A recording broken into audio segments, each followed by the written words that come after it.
অনেক অসাধু ব্যবসায়ী আছে রমজান আসলে নিত্য প্রয়োজনীয় পণ্যের মূল্য বৃদ্ধি করে দেয়। এরকম আছে না নাই? এগুলো করবেন না, মজুতদারি করবেন না, পণ্যের কৃত্রিম সংকট বাজারে করবেন না। আপনি লাখ টাকা কামায়া ভাবছেন যে রোজাদারদের কষ্ট দিয়ে ধনী হবেন, এমন রোগ আল্লাহ আপনারে দিবে, কোটি টাকা দিয়েও আপনি হাসপাতালের বিল পরিশোধ করার ক্ষমতা আপনার হবে না। খবরদার। আর শেষ বয়সে দেখবেন কি কষ্ট আপনার হয়। আপনি রোজাদারদের কষ্ট দিচ্ছেন, আল্লাহ আপনার সুখে রাখবে? আল্লাহর দোহাই লাগে আমার ব্যবসায়ী ভাইরা এটা করবেন না। আরব বিশ্বে আমরা দেখেছি, আরব বিশ্বের ব্যবসায়ীরা সারা বছরে ব্যবসা করে, রমজানে ভর্তুকি দেয়। আর আমার দেশের কিছু অসাধু ব্যবসায়ী রমজানে গলাকাটা ব্যবসা করে আর সারা বছর সইটার উপর দিয়ে চলে। চিল্লায় বলেন ঠিক কিনা? করবেন না, এটা করবেন না।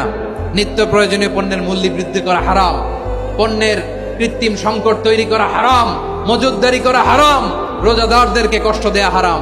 এটা করবেন না।